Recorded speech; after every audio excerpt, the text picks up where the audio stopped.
a pleasure also for my fellow Alba Rueda, Shivan Guerrero McManus. My presentation today is titled Reconocer es Reparar, Rights, Recognition, and Repair, and it's drawn in part from my book manuscript, Transfeminist Tide, Trans Studies Beyond Liberalism. And I begin with a very simple premise. Transpolitical subjectivity is shaped by the political culture of its enunciation.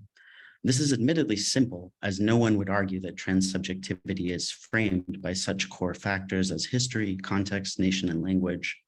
Yet, as my monograph and its archive suggests, it is this specificity that deeply matters, conditioning our analysis of trans politics and its global multiplicity. One of my monograph's central contributions to trans studies is its ability to read state formation through the history of trans and travesti social actors' quotidian aesthetic and cultural practices. In doing so, I build on work by trans studies scholars such as Dean Spade, whose attention to US trans politics and legal interventions has shown us the limitations of what Spade calls mainstream trans political projects that seek individual rights and protections benefiting the privileged few to the exclusion of poor, incarcerated, undocumented, and Black and brown trans subjects, whose precarity such projects multiply rather than abate. Spade rightfully critiques state politics erected by and around the liberal democratic subject and its imperatives.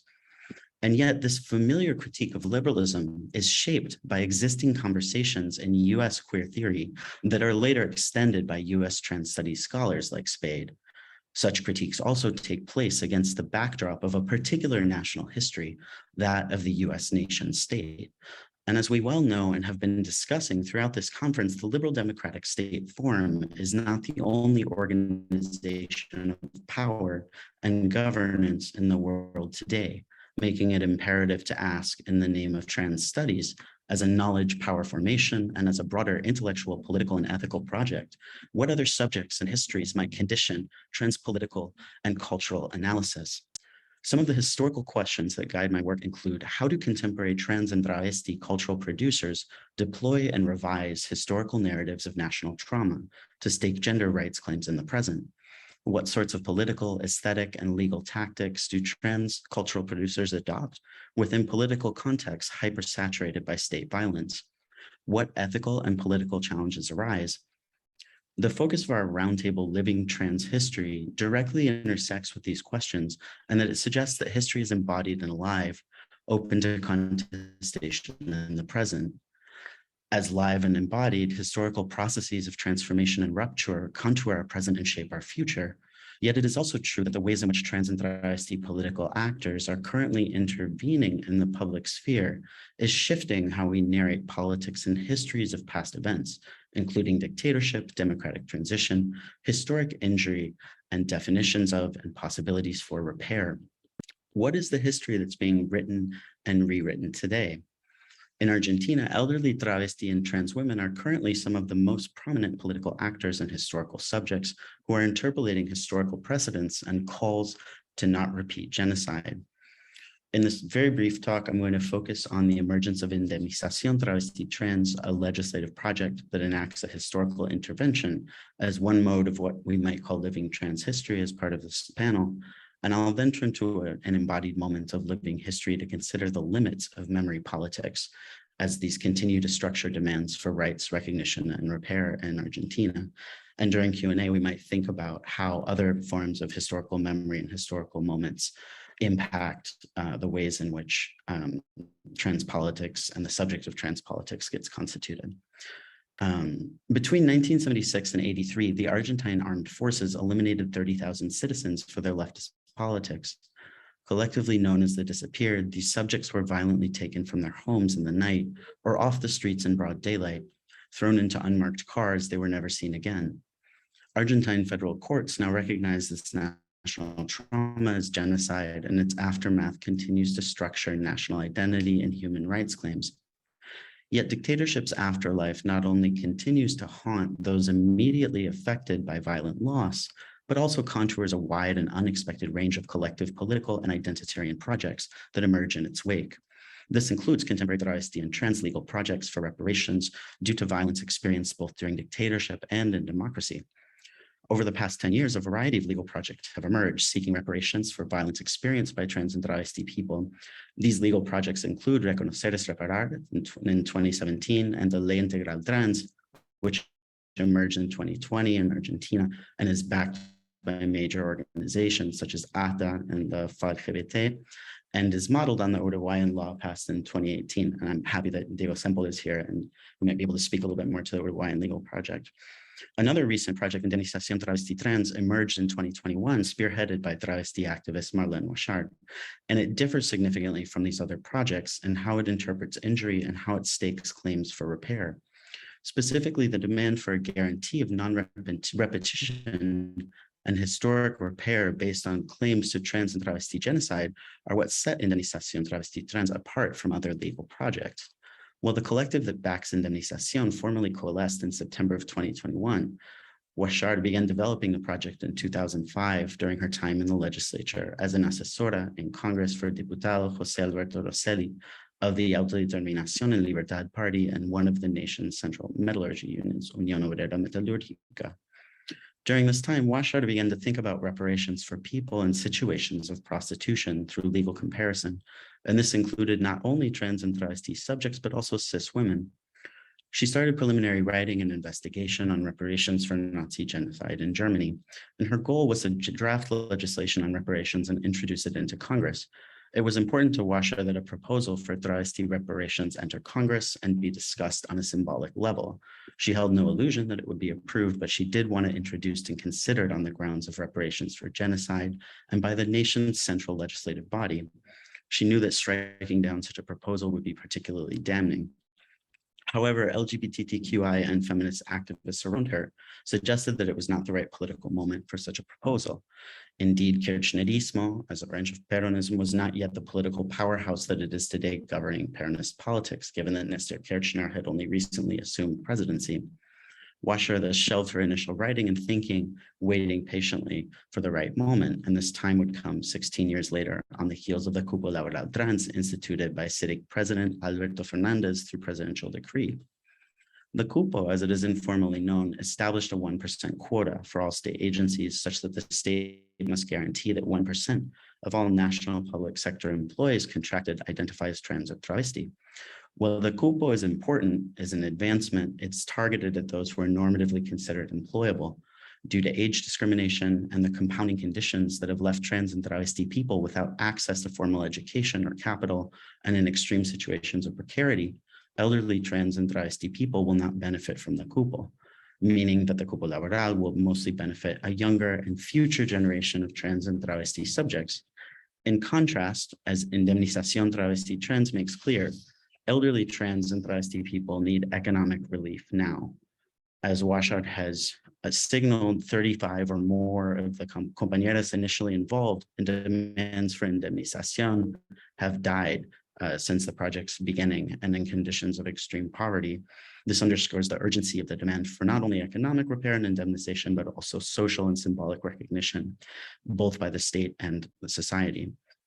Indemnización differs significantly from other projects, such as the Ley Integral Trans, in that its participants are autoconvocadas and sin banderas, or self-organized, rather than organized by political parties or other formal political affiliations.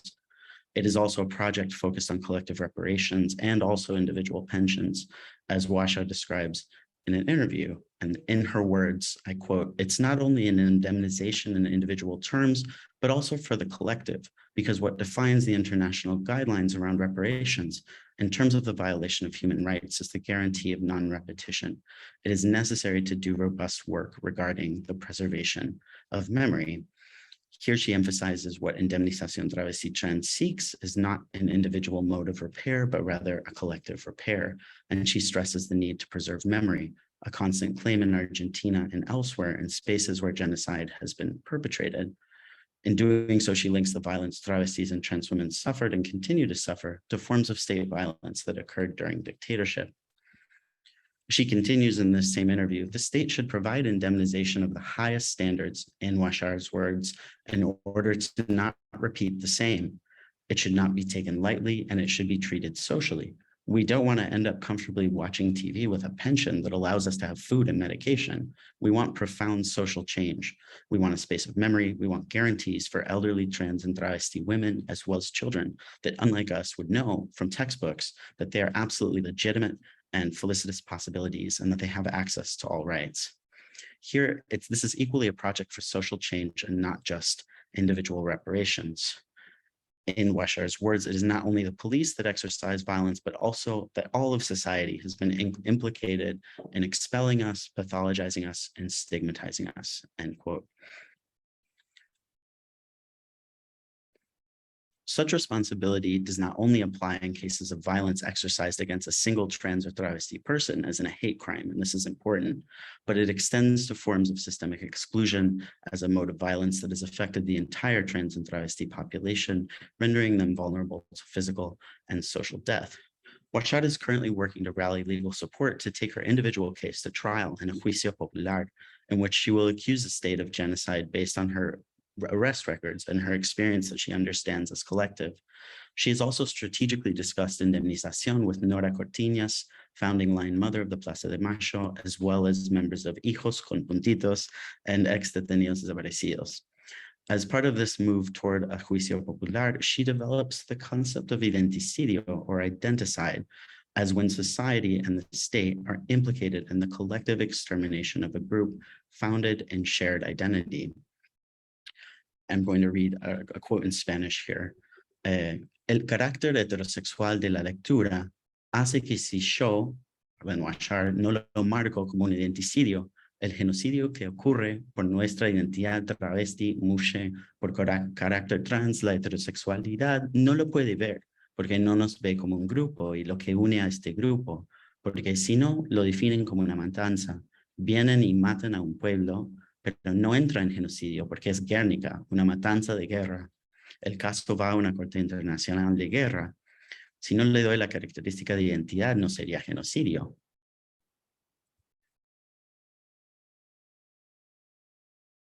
Excuse me, I'm jumping a little bit here. Just a stupid thing. Try to go a little slower if you can for the translators because you're reading fast. You have 8 minutes left.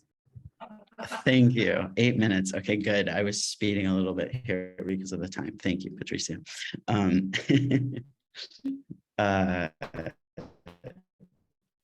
Great. Okay. Stopgap measure emerged from the Ministerio de Mujeres, Géneros y Diversidad, authorizing a single payment for trans women and travestis over the age of 50 who are unemployed. The ministry estimates that approximately 1,000 trans women and travestis and trans people will be eligible to access the single payment. As many trans women and travestis have remarked, however, the minimum salary is hardly sufficient. In Ouachar's own words from a recent conversation, si es lo mínimo, no puede ser digno, es una contradicción. En el fin y en el sustento ético de los otros proyectos de ley, la policía a las travestis lleva presa y que hay que resarcirlo porque la policía es el Estado. Pero la policía es la frutilla de la torta. ¿Quién paga la policía? ¿Quién le da autoridad a la policía? Es la sociedad. In doing so, again, she marks the social responsibility that society holds for the extermination of these compañeras. And it's this concept of identicidio that also returns us to the initial definition of 1946 that the UN made in its inaugural session, which first recognized genocide as a crime under international law. And this original definition of genocide used the language, quote, racial, religious, political, and other groups, thereby including political groups as a possible broader interpretation and application of international law and of the concept of genocide. So in insisting upon identicidio, Ouachar is making a link to this initial definition of genocide by the UN. I'm going to return now to conclude through a return to an earlier research trip in 2017 and during time and to think more about injury and repair and the particular politics of memory structuring how we can think politics of injury and repair. So September 14th, 2017, My flight touches down at Ezeiza International Airport. It's been 43 days since anarchist Santiago Maldonado was disappeared, likely taken and killed by armed forces during an unauthorized military raid on the indigenous Mapuche community Pulofin Resistencia Cuchamen. His body appeared 73 days later, floating in a nearby river.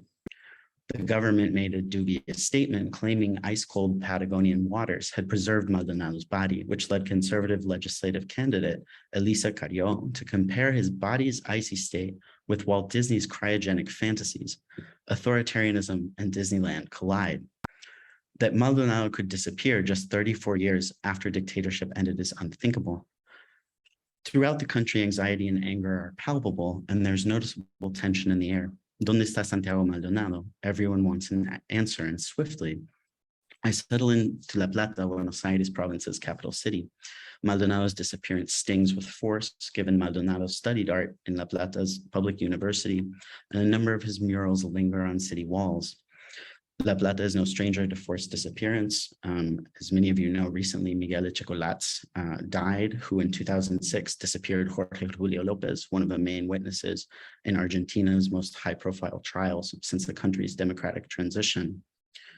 Echecolatz's trial in 2006 was, when he was sentenced to life imprisonment, was the first trial to open after the Argentine Supreme Court ruled the final stop and due obedience laws unconstitutional under Kirchner's presidency. Given this history, Santiago Maldonado's disappearance was particularly ominous in La Plata. Argentina's past continues to surge forth, swallowing its subjects from time to time, often enough and in enough high-profile cases that one is left wondering as to the meaning of democracy when disappearance continues to occur. I'm going to briefly, Patricio, can you turn my share screen on, please? Walking La Plata city streets, I'm reminded of the unnerving confluence of Lopez and Maldonado's disappearances when I come across a flyer announcing a protest march. Let me do this. Okay, here we go. I'm going to swap here. This is the flyer that I'm talking about right now.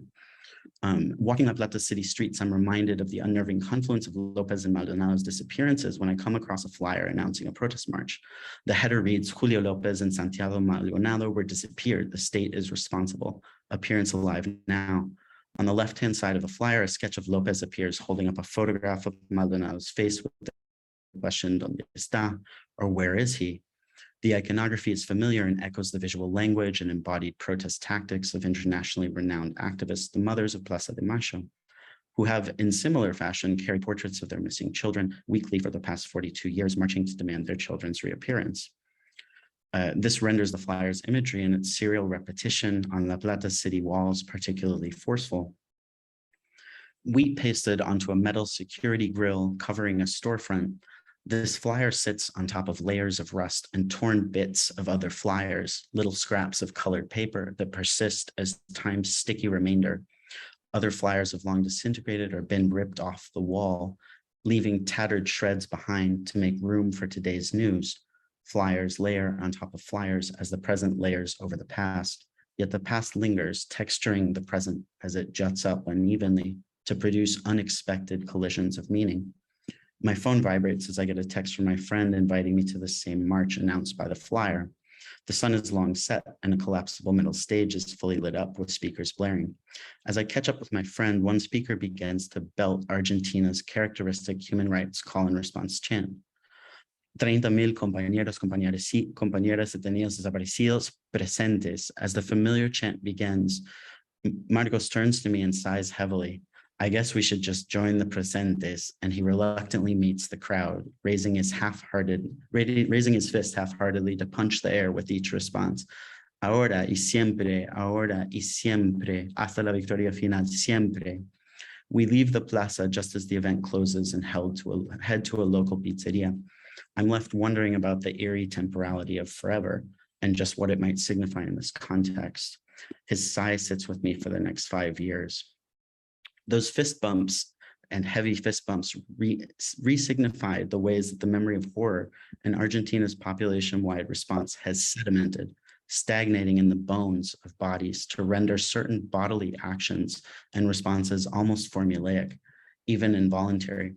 His response to this too familiar call and response chant by human rights activists evinced exhaustion, the exhaustion of memory as an endurance performance that has gone on for too long. His sigh was embodied and heavy, yet he was interpolated, and his response was forced and mechanical. In his case, as a trans man, what would it have meant to resist, to not raise his fist in the middle of a crowd come together to protest the contemporary disappearance of Santiago Maldonado, even as he is worn out and down by these same repeated demands? These iterative calls and embodied responses have left traces, imprints on the social, underscoring how particular corporeal relationships to history and its horrors have become ingrained, and in some cases, even subtly coerced. Such exhaustion might signal the limits of the very politics and political coalitions organized around memory that I track throughout my monograph. And in light of this exhaustion and far-right turn taking shape across the globe, we might ask, what sorts of visual and embodied relationships to the past will become necessary in the shifting political climate? The mothers and grandmothers are now in their late 90s, some cases older than 100. What will happen to memory politics when the framework of memory as a predominant organizing trope for Argentine politics disappears with the grandmothers and the mothers? What are the limitations of trans political coalitions with anti-genocide activisms, even as the models I trace may remain capacious and effective under certain conditions? How will this global far-right turn continue to impact trans politics and embodied relationships to history? It's vital to develop a trans analytic, and here I conclude, that pays nuanced attention to trans politics as these get articulated with shifts in state formation and the geopolitics of state violence, its temporalities, and such violence's enduring archives. Absent such care, we risk smoothing over those densely textured and riven histories of trans cultural practices and activist formations so absolutely vital to our radical political projects, past, present, and future. Thank you.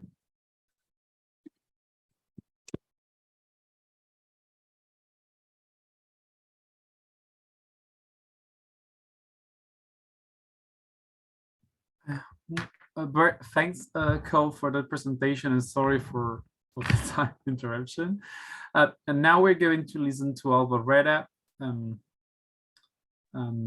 we remember you that Mir has the horrible task of muting you if you to make your time shorter if we need it, because we want to hear everyone here and to have the Q&A, but sorry, but we're pleased for hearing you. So Alvareda. Bueno, hola, muy buenas tardes a todos. Es un enorme placer estar acá con todos ustedes. Y además, realmente haber podido escuchar a Cole en esta presentación tan fundamental para pensar justamente uno de los ejes que me parece que es el eje de la historia, de la historiografía, de las políticas de memoria, y es justamente esta acción, este cruce que tiene que ver con historiografía y política. Básicamente en Argentina, digamos, uno de los enormes planteos, y creo que en la exposición de Cole estaba muy claro, es ese enorme valor que tiene pensar las políticas de memoria y poniendo el énfasis en el sujeto de esa oración, que es un hecho político. Entonces, el primer dato que quisiera destacar y celebrar es justamente que las políticas de memoria son justamente espacios de escenarios políticos. Y los escenarios políticos en torno a los temas trans, sin duda, para mí, uno de los enormes puntos es correr el eje, y creo que, de vuelta, citando y siguiendo las líneas que Cole leyó y trabajó, me parece tan fundamental poder hacerlo por fuera de los ámbitos académicos. Entonces, uno de los grandes puntos es valorar nuestras militancias en los ejes de política de memoria trans. Y después, digamos, otro de los temas para pensar las políticas es pensar también las redes LGBT que están involucradas en estas acciones políticas, en valorar justamente la militancia. Creo que hay una enorme asimetría dentro de nuestras comunidades. Por supuesto, estos 2 días de trabajo marcaron mucho de esas asimetrías. No es lo mismo la L, la G, la T, la NB. O sea, nosotros somos y vivimos bajo profundas asimetrías estructurales. Y esto creo que es otro de los puntos para poder pensar las políticas de memoria en clave trans. Y finalmente, me parece que uno de los grandes puntos es el campo de acción. Hacer política o pensar política es tener una acción sobre la realidad. Y esto creo que es lo que se destaca en estos días de trabajo. Y en eso, me parece que digamos, hay una proyección, un campo que se abre en este punto, que muchas veces está vinculado a las políticas de memoria, que es la necesidad de pensarnos para el futuro.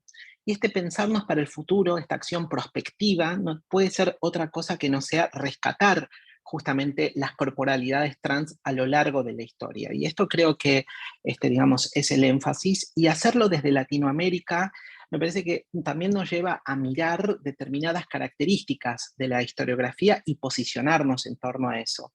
Entonces, lo primero que quisiera hacer es destacar el hecho de que las voces situadas, no solamente desde el campo político en clave de memoria, destacan la militancia, las redes LGBT, el hecho de la acción, de la transformación de ellas, y además pensar justamente las voces desde Latinoamérica. Estoy haciendo un pequeño punteo de los temas que me parece que fueron significativos entre lo que se escuchó en estos días.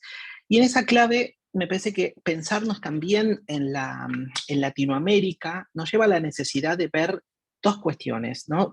Algunos de los aspectos, no voy a ser categórica con esto, sino algunos de los aspectos. Uno, sin duda, tiene que ver con la invisibilización en la historiografía hegemónica de las voces, de las corporalidades travestis y trans. Y esto se está reinvirtiendo, se está revirtiendo, y parte de esa acción de poder problematizar tiene que ver con espacios como esto. Entonces, lo primero que quiero destacar es, digamos, también esta acción, este encuentro como un hecho de acción política dentro de las políticas de memoria, y destacar el aporte sustantivo que hicieron tantos compañeros que trabajaron justamente en esta clave. Entonces, me parece que, digamos, hay que poner el valor también en este laburo. Y en eso, la enorme invisibilización de la historiografía más hegemónica se revierte, pero para esto hay que tener algunas operaciones de conciencia o de acción que se tienen que destacar. Por un lado, y es algo presente en los archivos de memoria, es rescatar las noticias, los reportes policiales, todo lo que se ha destacado y que se ha hecho en torno a las políticas de memoria, que nos describieron como criminales, como escandalosos, como delincuentes, y poder releerlo desde otro lugar, poder descubrir un poco, digamos, lo que se esconde detrás de todos estos enormes puntos de invisibilización o de estigmatización, criminalización, que es parte de justamente esta tarea que diríamos arqueológica, porque parte de un presente buscándonos, digamos, revelando quizás en otra gestualidad, en una gestualidad que tiene que ver con una categoría de criminalización y rescatarnos. Por ejemplo, en las noticias policiales. Ustedes saben que gran parte del trabajo que se presentó aquí tuvo que ver también con leer noticias y destacar justamente la otra parte de la historia, la que los medios de comunicación más hegemónicos no cuentan acerca de nosotros, y poder contar digamos, la otra línea.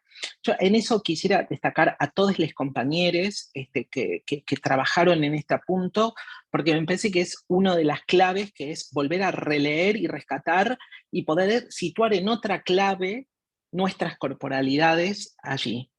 Y volver a leer esos archivos ya existentes, que son los que se pueden encontrar en los reportes policiales, en las bibliotecas, sobre los archivos existentes de revistas y todo esto, significa también reescribir esa historia, si es que podemos problematizar, por ejemplo, ejes como los indicadores, lo que es la catalogización. Bueno, habría que volver a tener en cuenta esa recategorización, volver a refundar los indicadores. Me parece que catalogar de nuevo es salir de la invisibilización y no solamente quedarse con digamos, con el signo de la criminalización que hemos vivido como grupo poblacional. Y esto también tiene que ver con correrse de alguna manera del binario con el que hemos sido, digamos, categorizados, porque allí muchas veces las descripciones eran homosexual, vestido de mujer, vistiendo ropas femeninas, y poder correr justamente esto y volver a crear otros indicadores, otros puntos de enlace para la historia, nos parece que es fundamental, ¿no? Digamos, otro de los puntos que me gustaría, digamos, destacar en esto es justamente, no solamente, digamos, correr el binarismo, sino también destacar la pluralidad de voces que se destacan en lo que es el desarrollo historiográfico. No sé, yo ahí tengo un montón de aportes y aprendizajes que creo que, bueno, Cole los menciona. Gibbon Guerrero también hace una mención muy específica cuando trabaja los archivos de memoria en Colombia y destaca justamente un modo de búsqueda a partir de lo que fue la desaparición de personas, o rescatar un trabajo, digamos, arqueológico sobre digamos, la corporalidad trans dentro de una historia hegemónica. Pero Susan Stryker también lo hace, y en eso yo creo que, digamos, digamos, hay voces trans ocupando y repensando este modo de hacer historia, que es profundamente valioso. Entonces, en esa clave poder encontrarnos, a mí me parece que, digamos, es uno de los puntos para destacar. Y además, por otro lado, un segundo punto también podría llegar a pensarse en la necesidad de acercarnos a los temas trans también para tocar el corazón de los saberes hegemónicos. Hay mucha hegemonía canónica que tiene que aprender justamente de estas lecturas por fuera del binarismo heterosexista y binario, y que realmente se ha puesto en juego poniendo el valor en las voces y en los saberes trans. Digamos, las categorías mismas, como mencionaba Cole, de genocidio, ya trasladada al eje del identicidio, destacando el enorme valor de repensar, digamos, estas categorías que son tan fundamentales en clave política, en política de reparación, como mencionaba Cole. Me parece que es fundamental que nosotros, digamos, las voces que se destaquen, tienen que permitir repensar la historia hegemónica y repensarnos a nosotros mismos dentro de esas historias. Y creo que es uno de los grandes logros de las voces que se situaron en estos días de trabajo. Y otro de los puntos que también creo que hace falta, digamos, además de pensarnos y corrernos de la invisibilización, recategorizar, recatalogar, pensarnos también para trascender no solamente la historiografía, sino también, digamos, los saberes canónicos de lo trans. Yo creo que hay un punto que es un escenario de disputa político más amplio y que tiene que ver con la necesidad de la legitimación de nuestros saberes. Eso no puede estar por fuera del apoyo de los espacios más vitales para la historiografía. Lo que quiero decir es que no puede ser solamente el trabajo activista y de aliades en el activismo. Tiene que ser necesariamente una apuesta del Estado poder pensar justamente, pero no solo del Estado, y eso también me gustaría decirlo, de las universidades, de los espacios de alianzas. Tienen que ser apoyos económicos concretos, espacios de justicia que tengan esa traducción que es entre la historiografía y los sistemas, digamos, que constituyen el Estado. Bueno, este es uno de los grandes puntos que nos parece que es fundamental poder rescatar, que es desde nosotros poder refundacionar o refundar otro esquema de valor de nuestros saberes, pero esos valores tienen que ver con cuestiones distributivas. Lo que quiero decir es que el reconocimiento, para decirlo en la política, digamos, tradicional de los esquemas de distribución y reconocimiento, tendría que estar sin duda en ambas, digamos, esa clave para poder pensarlo.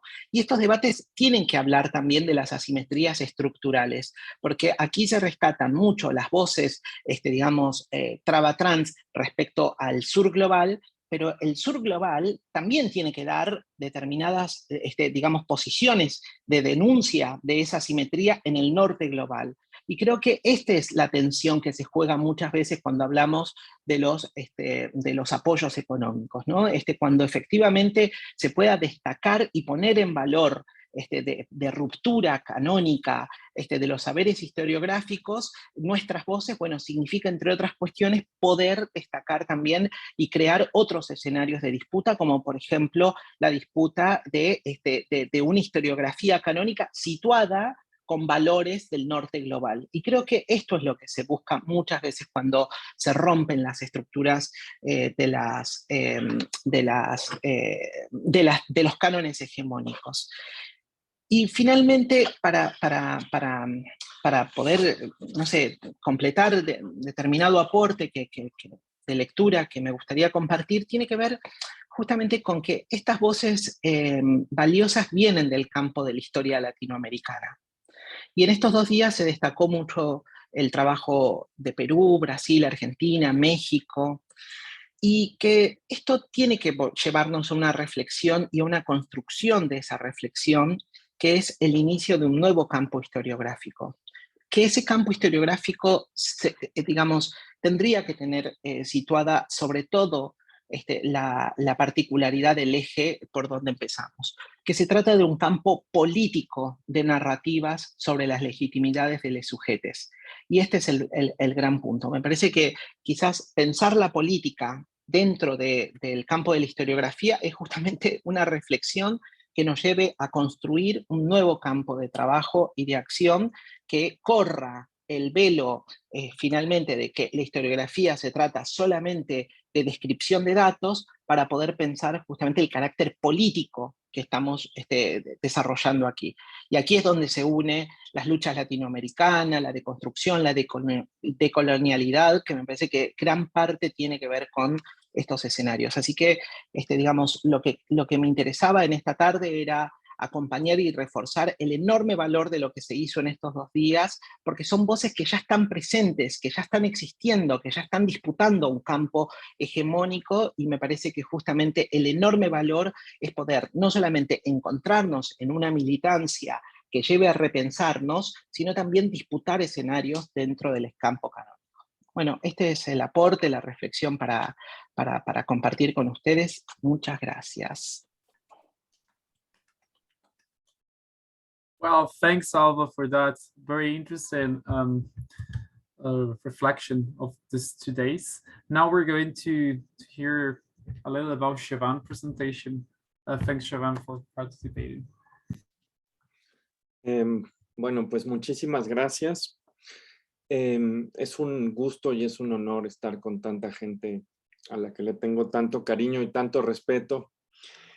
La intervención que voy a hacer está dividida en 2 partes. La primera es un poco una descripción de mi trabajo en la parte más teórica, y la segunda tiene que ver con cuestiones que podríamos llamar historia del presente, aunque también podríamos llamarlas simplemente una serie de coyunturas políticas alrededor de las identidades trans.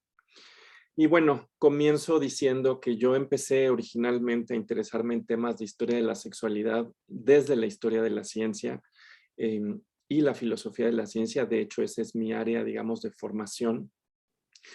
Y en algún momento traté de hacer solamente una especie de historia de qué habían hecho los discursos biológicos y biomédicos.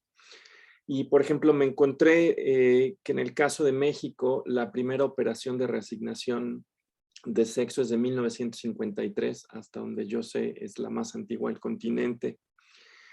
Y en algún momento traté de hacer una historia de las ciencias biomédicas y las diversidades sexuales, pero muy pronto me di cuenta que quizás no era mi fuerte la historia y me desplacé a temas que tienen que ver más, y un poco lo que hago ahora tiene que ver más con metafísica, con epistemología y con filosofía política, todo esto alrededor de las identidades y subjetividades trans.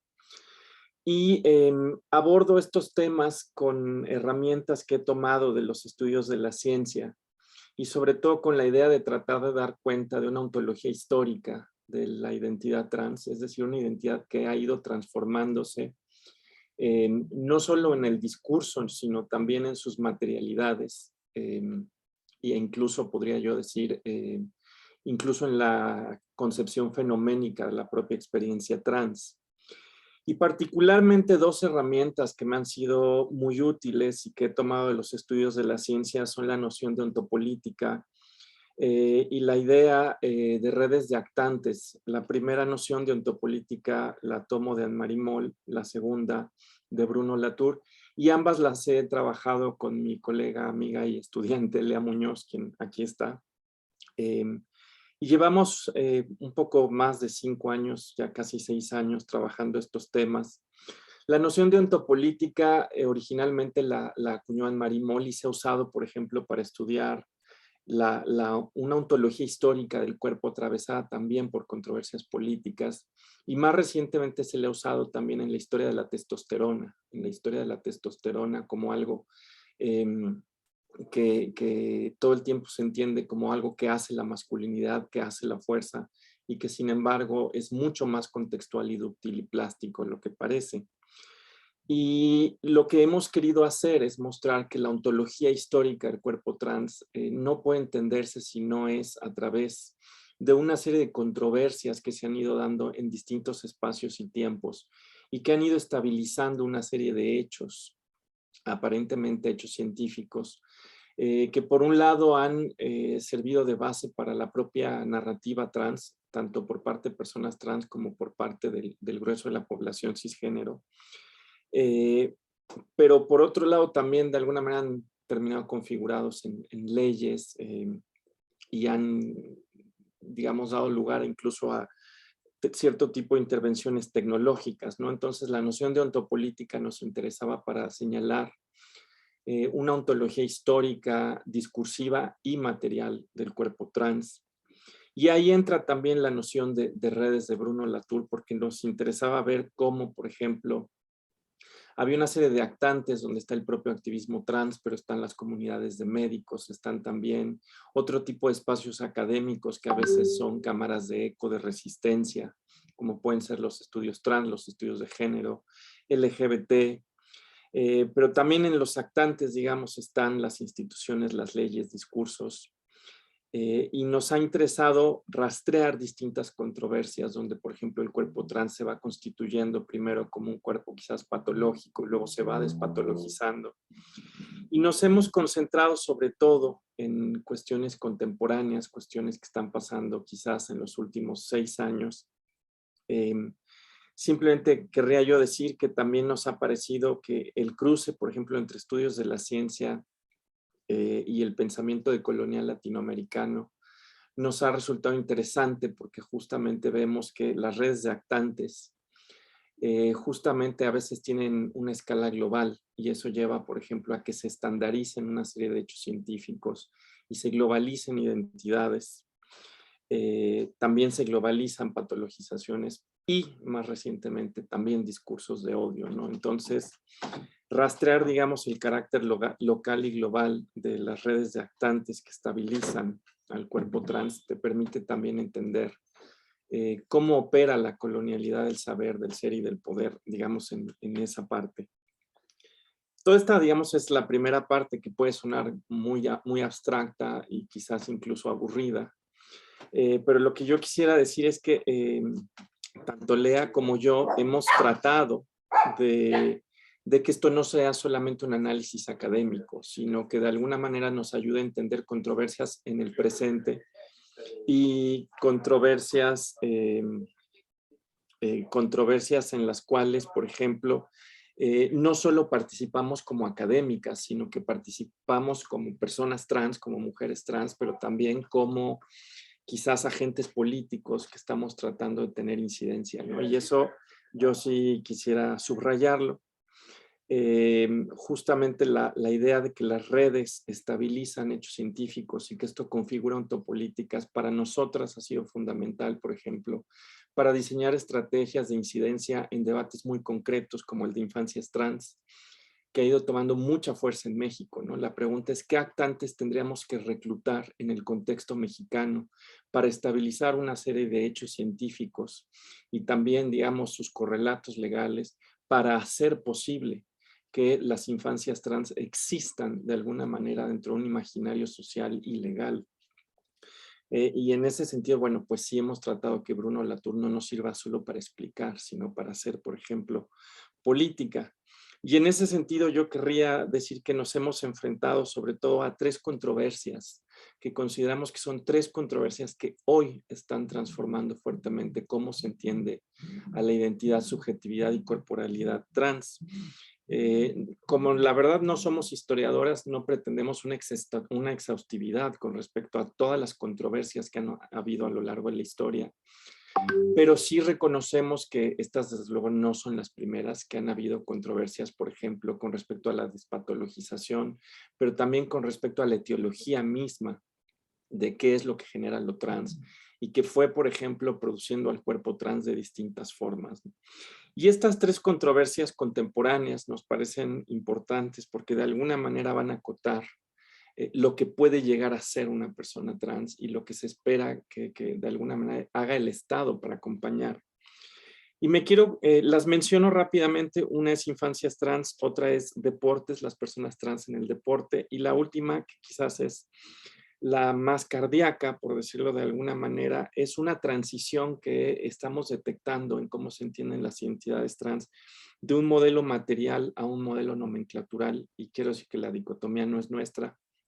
La encontramos justamente leyendo a la doctora Jules Gill Peterson en su libro sobre historias de las infancias trans. Bueno, no se traduce, creo que Javier Sáenz no lo tradujo así el título, pero bueno, en ese libro ella menciona al pasar justamente esta oposición, y a mí me pareció que era una oposición muy interesante, porque en efecto parecería ser que si atendemos a la ontopolítica del cuerpo trans, por ejemplo, en el México en 1953 o después, la identidad trans parece que está anclada en una materialidad que va a requerir de una serie de intervenciones, no necesariamente médicas, aunque muchas veces son las que se ponen por delante. Justo hablando con Lea en estos días, le decía que al escuchar a Patricio me parecía muy importante también recordar que también hay tecnologías domésticas. Y eso, por ejemplo, es algo que no habíamos quizás caído en 20, ¿no? Y en este caso concreto, nos parece que justo el propio activismo trans, por ejemplo, ha ido reconfigurando la manera misma de lo que se consideran los criterios de autoascripción, adscripción y reconocimiento de las identidades trans, por cuestiones que tienen que ver con derechos humanos. Y eso ha transformado a la propia ontopolítica del cuerpo trans. De tal manera que, por ejemplo, hoy los criterios de autoascripción no necesariamente requieren ninguna clase de intervención sobre el cuerpo. Y en algunos estados empezamos a ver, Argentina, Uruguay, México, que ya hay la posibilidad de un reconocimiento que tampoco te pida nada. Y nos parece que este tránsito, si bien de alguna manera viene de la mano de un mayor reconocimiento de nuestros derechos y de nuestra voz en la manera de construir nuestra propia identidad, también explica por qué hay una serie de tensiones internas y externas al interior de lo trans. Me refiero concretamente a 2 tipos de tensiones: los desacuerdos con un feminismo crítico de género, que quizás en sus versiones menos radicales, por ejemplo, está dispuesto a reconocer a la transexualidad en el entendido de que es un modelo identitario que todavía ancla la identidad a la materialidad, pero no está dispuesto a reconocer identidades nomenclaturales. Y justamente no lo hace por la manera en la que dice cómo es que el Estado de alguna manera históricamente funcionó como algo que piensa la identidad como algo materialmente anclado. Y entonces abandonar ese modelo implica que la política pública de alguna manera se vuelve obsoleta. La manera en la que se diseñó se vuelve obsoleta, Por ahí en Estados Unidos una persona no binaria, Andrea Pitts, decía que justo un problema, por ejemplo, de las leyes de acción afirmativa, como las leyes de cupo laboral, es que te llevan a la pregunta de quién es una persona trans, y aunque no lo ponía con estas palabras, cuando tienes un modelo nomenclatural de la identidad, esta es una pregunta por demás compleja, que quizás no lo es tanto en un modelo anterior de la identidad, cuando esta es materialmente soportada, ¿no? Y perdonen mi Spanglish. Y en ese sentido, pues ahí hay claramente un conflicto que podríamos empezar a explicar atendiendo a los cambios en la ontopolítica del cuerpo trans y de la identidad, pero también es un conflicto interno. En México ya nos pasó algo inédito hace unas pocas semanas que sabíamos que había pasado en España, y fue un conflicto entre mujeres trans, más o menos de 50 años para arriba, preocupadas y molestas con los activismos no binarios, y también con ciertas juventudes que entienden lo trans de una manera nomenclatural. Y la crítica era, oigan, pues a mí me llevó mucho dinero, mucho tiempo y mucha intervención construir mi identidad, y ustedes la entienden como una especie de mero acto de habla. Y paradójicamente, tanto en uno como en otro caso se usa la metáfora del caballo de Troya, y de ahí la idea de que la ampliación de las identidades a una lógica nomenclatural pondrá en jaque quizás a la seguridad de ciertos sectores que creen que la política se tiene que construir desde allí, ¿no? Y simplemente en ese sentido, no voy a entrar al tema de infancias trans y deportes porque no me da tiempo, pero sí querríamos decir, para ir cerrando, que lo que hemos buscado hacer es entender la historicidad de las identidades y como una historicidad producida por controversias, donde no solo son controversias en el ámbito científico, sino que de alguna manera ilustran un contexto de ciencia postnormal, donde la academia está todo el tiempo discutiendo hacia afuera y hacia adentro, y donde actores no científicos también inciden en las propias academias, y entre las ciencias mismas hay una discusión, y lo que vemos es que esto ha transformado radicalmente, por ejemplo, la ontopolítica de un cuerpo que hoy se enfrenta a controversias que amenazan, por ejemplo, con ampliar los odios a sectores inusitados, y quizás incluso desdibujar o incluso llevar a una situación de inviabilidad al discurso trans.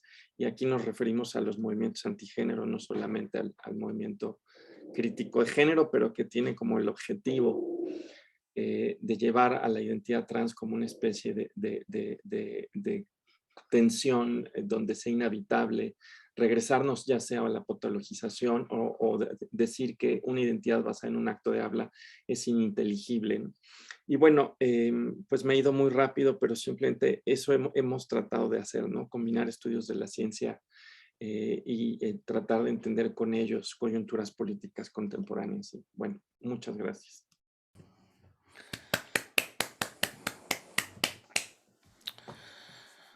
Bueno, muchísimas gracias a todos, muy interesantes. Y mira, quedamos media hora para preguntas, respuestas, conversación. Así que yo voy a manejar esta parte con mano duro. Así que si por favor pueden usar este manito al fondo de la pantalla, así que puedo ver fácilmente quién quiere ir. Y sí, bueno, tomamos en turnos, quizás cambiamos en el medio, así que no habla demasiado una persona y sí, y también, bueno, si quieren hablar entre sí, también hagamos eso. ¿Quién quiere empezar?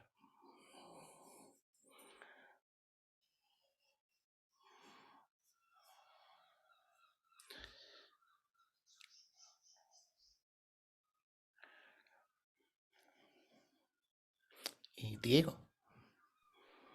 Gracias, gracias por las presentaciones, me parecieron súper interesantes las tres. Se me ocurren algunas preguntas posibles. La primera es en esto que planteaba un poco Gibbon, ¿no? De esta transición de la autopolítica al cuerpo trans, de la materialidad a la categorial, ¿no?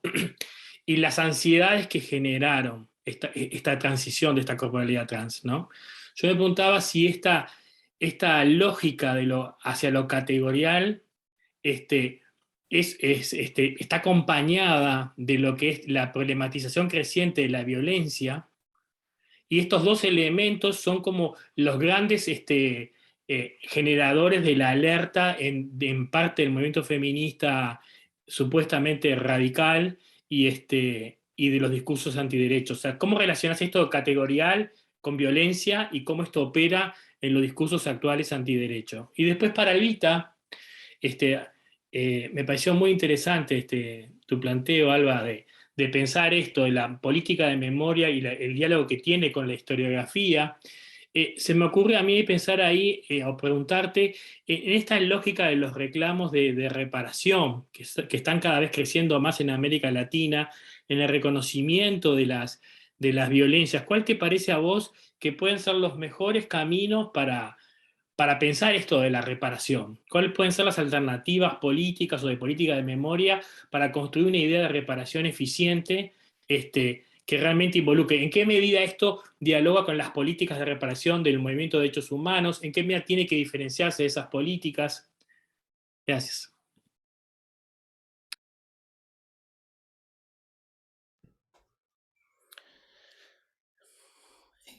No sé, ¿alguno de ustedes quiere empezar? Bueno, yo muy rápido le contesto a Diego. Yo sí creo que hay un vínculo muy claro entre los contextos de violencia y digamos, los pánicos morales que desata este tránsito a identidades nomenclaturales, porque creo que tanto paradójicamente como en las voces de las feministas críticas de género, como en cierto sector, digamos, transexual, que se vive en esa categoría todavía, hay un reconocimiento de dos cosas. Por un lado, de la enorme cantidad de violencias que sufren, y por el otro lado, de que las políticas que se diseñaron para construir justicia, paradójicamente están construidas sobre una idea de la identidad como algo materialmente anclado. Y por ejemplo, en el caso de México, las compañeras se preguntaban, en México no tenemos muchos programas sociales de apoyo, pero por ejemplo había una alcaldía en Ciudad de México que sí daba apoyo a personas trans, pero estaba pensado sobre todo para personas trans adultas mayores que habían tenido complicaciones de salud a causa del uso de biopolímeros o automedicación. Y en ese sentido estaba pensado en ese modelo de cuerpo. Y entonces en algún momento se anuncia que se le va a dar ese apoyo a cualquier persona trans. Y pues simplemente puedes llegar y enunciarte como persona trans. Y entonces las compañeras dicen, espérense, porque esto pone en jaque la viabilidad de esta política pública, porque entonces puede entrar quien sea. Y cómo sabemos, pues que sí es trans. Y genera esta respuesta de pánico moral. Y simplemente para no alargarme mucho, una de las cosas que señalaba es que pues, lo que vamos a tener que hacer es reinventar cómo el Estado entiende una política de acción afirmativa, porque lo más justo parece que son identidades nomenclaturales, pero ahí hay un desfase en cómo hemos creado la política pública. Bueno, yo quisiera reaccionar a este punto también que trajo Gibón y que vos también traes, Diego. Muchas gracias a todos, porque me parece básicamente que está relacionado, está linkeado con el punto de las políticas de reconocimiento, con el tema de la identificación y de las identidades travestis y trans. En este punto lo que creo es que efectivamente estamos sin duda en una etapa de inicio de todavía de poder encontrar esa agenda en esto. Ahora, el tema es que ese inicio tiene que ser urgente. A la vez estamos en el inicio y en lo urgente de poder elaborar, por ejemplo, políticas de reparación y bajo qué categorías se establecen, digamos, el planteo de quiénes y cómo ingresan. Para mí, y no voy a dar una respuesta tampoco categórica al respecto, pero sí quisiera compartir con ustedes una reflexión que sucedió. Para mí, uno de los grandes puntos acá es, digamos, en el análisis de las políticas de reparación, es el alcance poblacional cuál es el grupo poblacional al que se dirige esto. Y hay algo de las características de la política transfeminista, y que es justamente la que sostenemos, la que abrazamos y la que intentamos como desarrollar, que están basadas no solo en quiénes son los destinatarios de esa política, sino quiénes son los sujetos de derecho y de voz auténtica para esas voces, para esa política. Entonces me parece que ahí es donde efectivamente los criterios, digamos, de un tipo de política de reparación o un tipo de política que incluya, por ejemplo, el acceso a la salud que tendría que focalizarse básicamente, digamos, en poder no solamente escuchar y saber quiénes son los destinatarios, sino también saber que esos destinatarios son quienes tienen, digamos, el saber de cómo llegar a implementarse una política de reparación. Y entonces ahí es donde me parece que la inversión hace que el Estado cumpla una tarea necesariamente administrativa. Por supuesto, dicho, digamos, es corto, y hacerlo es un debate acerca de la noción de Estado y de democracia. Y este es el gran tema. Entonces, acá el problema de fondo es justamente pelear determinadas lógicas patriarcales, institucionales, que están en el Estado, desde muchas veces otras militancias que están afuera del Estado, pero quienes estamos adentro, es cómo justamente reinvertimos esa carga que tiene el Estado en haber sido históricamente y concebido desde la colonialidad y la titularidad digamos, de la violencia, la hegemonía de la violencia. Entonces, creo que es un debate que está en disputa y que, por supuesto, genera dentro de las militancias distintas posiciones, pero una de ellas me parece que es destacar básicamente, digamos, el enorme desafío que significa no solamente pensarlo, y creo que se dijo, digamos, en la tarde de hoy, no solamente pensar los saberes trans, sino también los campos de disputa que se abren a partir de esto. Y el Estado es principalmente un campo de disputa de estas lógicas. No sé si aporta, pero quería compartir uno de los ejes que me parece que también habla de cuáles son esas categorías, si son cerradas, si son abiertas, si efectivamente, digamos, qué rol cumple este escenario muchas veces de discurso que va entre el Estado y el movimiento, y que en realidad son prácticas de tensión constante, donde efectivamente creo que la deconstrucción, situar el debate en el Estado implica una noción de contrahegemonía que tiene que encontrarnos a los movimientos travestis y trans dentro de los movimientos sociales, y que no sea solamente un tema de trans, sino que sea el tema de los movimientos sociales en Latinoamérica para la decolonialidad misma de esto. Y ese es el debate de fondo y el debate urgente hoy en nuestro continente. Sí, no sé, Cole, si quiere responder o pasamos a la segunda pregunta. Sí, podría responder. Si no les molesta, dado que tenemos interpretación, voy a hablar en inglés, si pueden cambiar su audio ahora si quieren. I completely agree with what Alba has said about the state being a site of struggle. Politics themselves as an agonistic struggle over meaning. The legislation itself produces subjects as an effect, right? In terms of writing the legislation, you produce the subject of politics through that writing. I think what's so exciting about reparations, the idea of reparations, the idea of indemnization, in part, I'm a trans studies scholar located in the global north. I'm also a trans man. I'm one of very few academics, trans academics, who have a tenure track position in the US at a major R1 university. And so these are questions that are important to me in terms of the field, the type of field that we want to build in terms of trans studies and what that means. Thinking broadly about a global South trans studies, a Latin American trans studies, and a trans studies that is not imperialist, a trans studies that's decolonial, a trans studies that is in dialogue rather than imperial.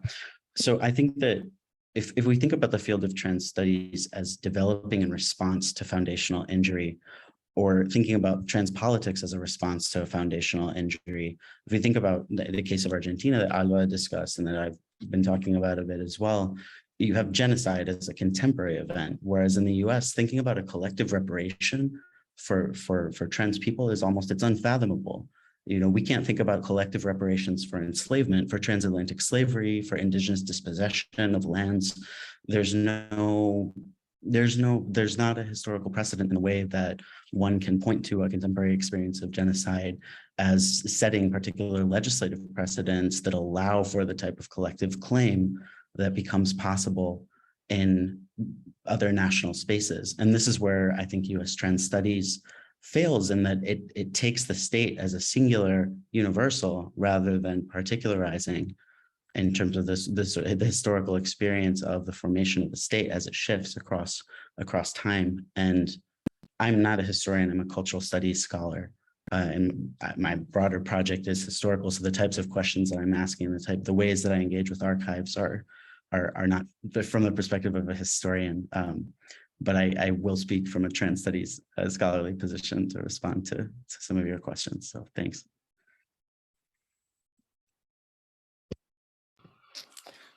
Bueno, muchas gracias a todos. Janek. Thank you very much for the presentations. I'm a literary scholar, that's why I'm not an historian, and maybe my question is stupid, but I just would like to, or I was intrigued by the word of living history in the title of this roundtable, and because usually history is seen as something dead or something in the past, and maybe you could comment a little further. You all touched it somehow, I guess, already, but maybe you could comment a little further on this idea of trans history as a living history. How do you see that?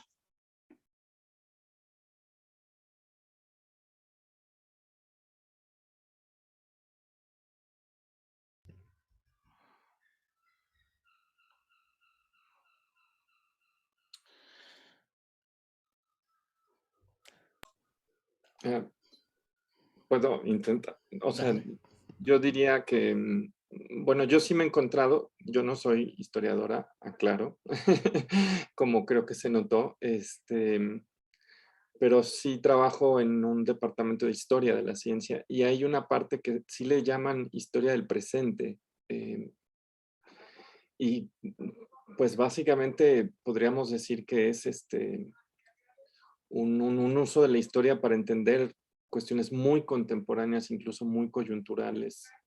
En efecto, quizás es raro encontrarte con esta manera de entender la historia, pero creo que también está relativamente institucionalizado. Hablar de una historia del presente en esos términos. Y, por ejemplo, creo que con la población trans esto se nota, ¿no? Hace, por ejemplo, unos días una colega publicaba un libro y era muy claro que en el caso de México, después de 2014, que no ha pasado tanto tiempo, que es cuando se logra en Ciudad de México el reconocimiento con trámite administrativo de las identidades trans, eso redibuja por completo cómo funcionan las identidades trans en México. Y entonces una historia de lo trans pues tendría que hacer algo tan reciente como rastrear lo que pasó hace 8 años. Y sí es de alguna manera historia porque está rastreando cómo hay un devenir temporal incluso muy reciente, ¿no? Pues esa sería mi respuesta medio accidental.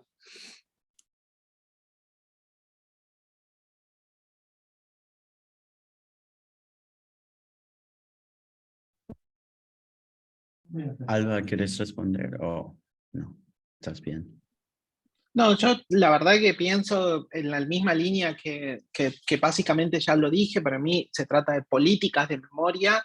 La política tiene que ver con las voces del sujeto de la oración, eso yo ya lo mencioné, y lo último que diría sería que además esta pregunta en particular la abriría para quienes están acompañándonos hoy, para que efectivamente tienen digamos, el background. Al igual que Shibom, yo tampoco me reconozco ni como historiadora, ni como científica, ni como...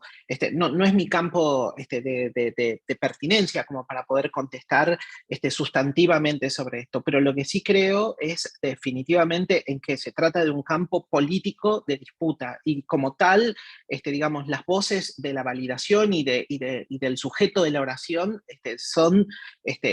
somos nosotros, y no nosotros en términos genéricos, sino nosotros específicamente, ¿no? O sea, adultos trans, y en cada uno de esos campos, quienes tengan la validación para poder hablar, que es simplemente el hecho de decirlo y hacerlo. Así que bueno, yo no sé si tenía una respuesta, pero sí tengo por lo menos que reafirmar la clave política dentro de las políticas de la historiografía y de la memoria.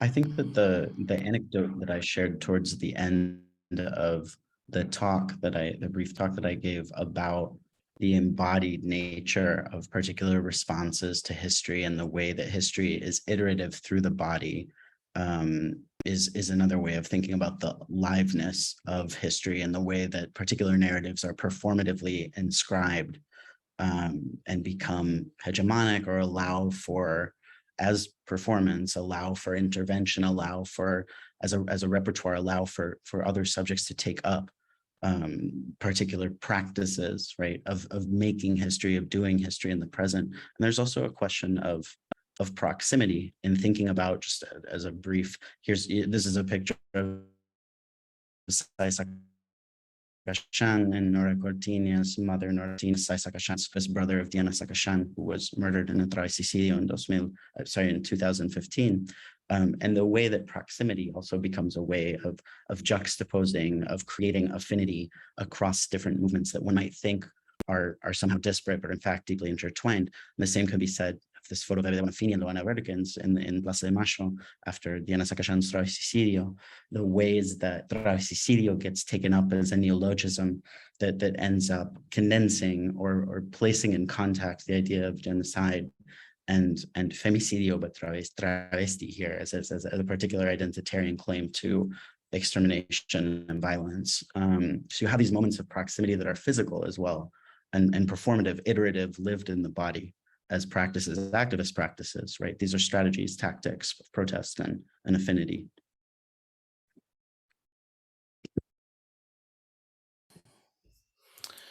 So I had a question that was sort of related, I think, to what Cole was just bringing up, and it has to do with, you know, how all of you are in one way or another educators, whether, you know, through your role in making politics or as teachers. And I was curious if you have any thoughts about the particular ways that trans history can be educational outside of sort of communities defined as trans communities, or if there are ways that any of you, you know, have used these histories either in political spaces or in classroom spaces that might be interesting for us to hear about here.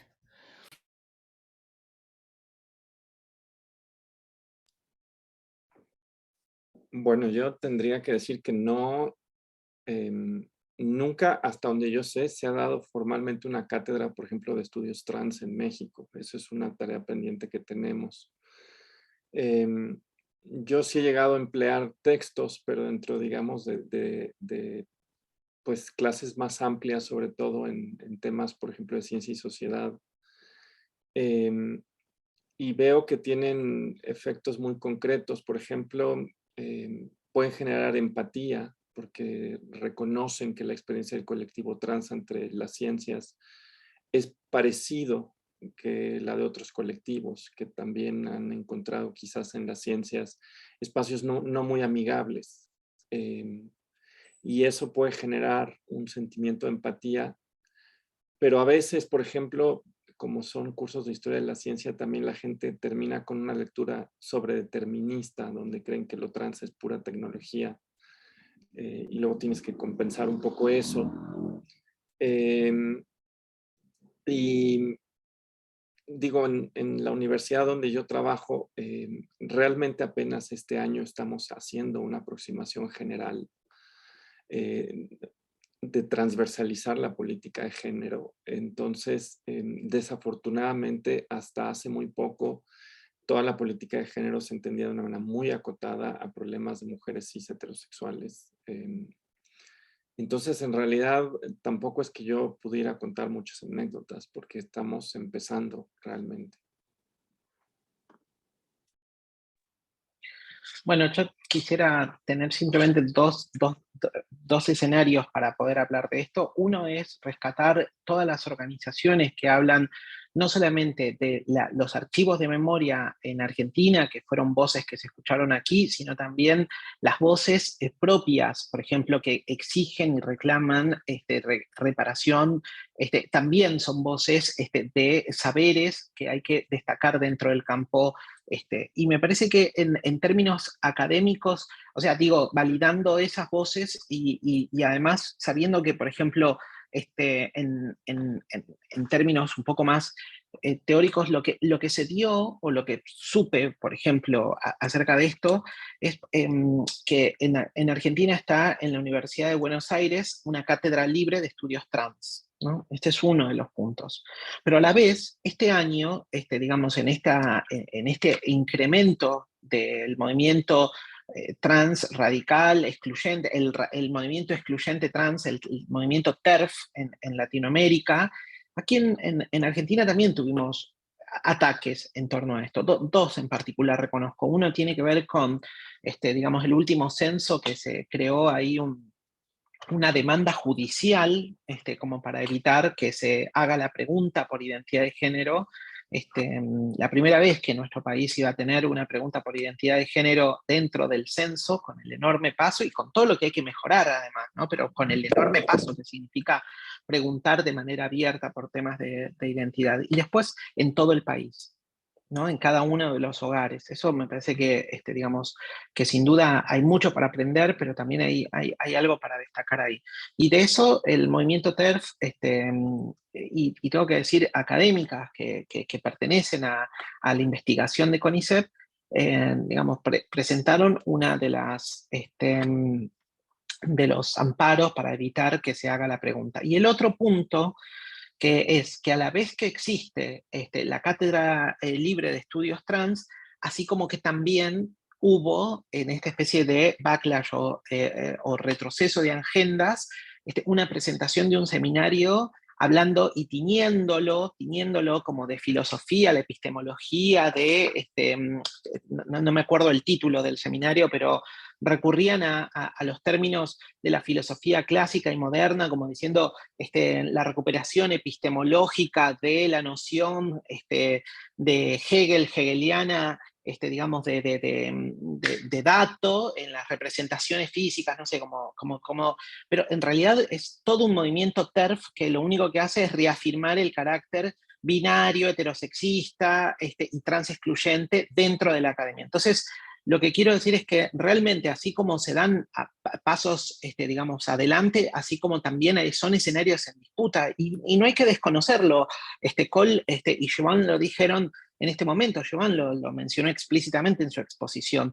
El ataque que estamos viviendo los movimientos travestis y trans en el mundo y puntualmente en Latinoamérica, en Europa, acerca de no solamente las terapias de conversión, todo lo que hace, digamos, al ataque a compañeras travestis y trans, realmente me parece que, digamos, amerita no pensarlo solamente como un paso adelante, sino también en escenarios de disputas profundos dentro de la academia, y ahí creo que lo que no se puede ser es indiferente a esto. Y esto es lo que me parece que muchas veces pasa con los campos académicos y con esta falsa expresión de la libertad de cátedra. No se puede ser hipócrita con este debate. Realmente un escenario plantea derechos y el otro plantea sacarle derechos a un grupo poblacional. Y esto es, en definitiva, la disputa. No es una disputa académica, es una disputa de retrocesos para poder volver a condenar y situar a las travestis, a las trans, a les compañeros trans, digamos, en la exclusión. Así que me parece que se trata también, como decía, de un espacio político en disputa. No importa el título, no importa cuánto cites a Hegel, no importa cuánto sigas cosas. Yo estudié filosofía, Giovanni estudió filosofía, sabemos que eso no tiene que ver con la terminología, tiene que ver con cuánto adorno se le ponga al título, tiene que ver con que en definitiva son personas que están en contra de nuestros derechos y de las voces legítimas para ocupar esos espacios.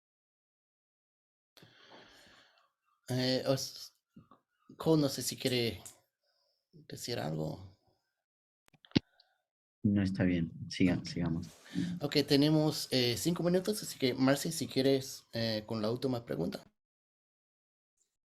Sí, yo solamente plantear así como agregando un poco a lo que comentó Alba respecto a como todos estos desafíos que enfrentamos quienes hacemos historia del movimiento trans en términos de historiográficos y toda la disputa que tenemos que dar con la academia. Yo quiero insistir mucho en la necesidad de una reparación histórica para las compañeras travestis mayores de 50 años, porque eso representa hoy por hoy una frontera enorme para nuestras investigaciones. Porque yo el archivo lo puedo mirar miles de veces, puedo ir a la Biblioteca Nacional todas las semanas y volver, pero a las compañeras mayores de 50 años quizás las veo hoy y no las vuelvo a ver nunca más.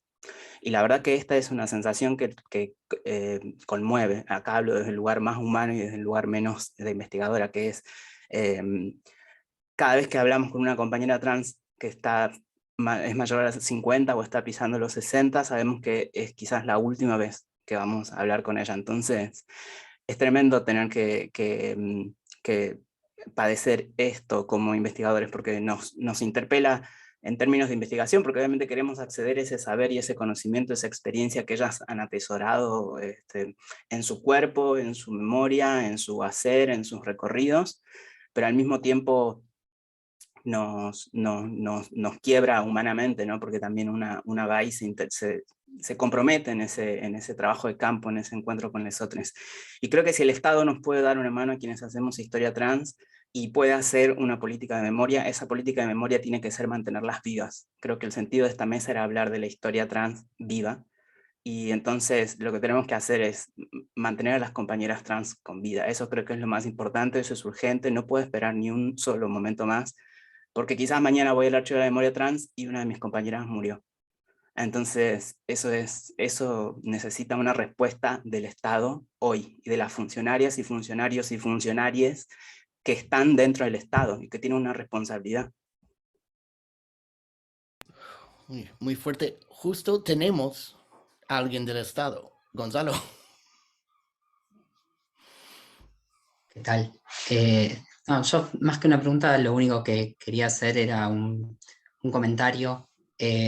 Más que nada agradecer a Jovan, no sé pronunciar tu nombre, disculpa, sobre haber mencionado a quien yo me reconozco como parte de mi comunidad, que somos las personas no binarias, pues siento que sobre todo las personas no binarias que lucen como yo, que aparentamos un cisgénero desde nuestra apariencia, nos encontramos en una liminalidad eterna entre lo cis y lo trans y la identidad trans, y realmente me ha llegado mucho el escuchar esto, que nos mencionen y estar también dentro del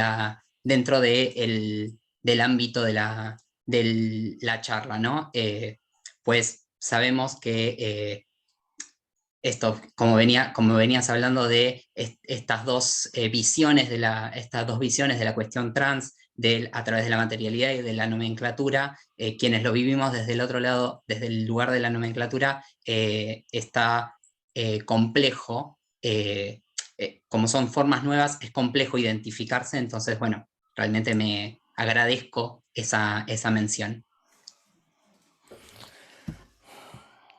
Ok, bueno, muchísimas gracias a todos, todas, todos. Y bueno, no sé si quiere Patricio decir unas palabritas para cerrar.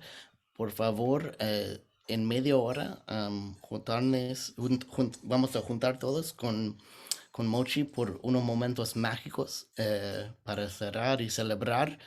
Y bueno, que seguimos estas conversaciones, que seguimos en contacto, que todos se sienten cómodos, no sé, contactando con otras personas y, no sé, vamos a ver lo que hagamos juntos en el futuro.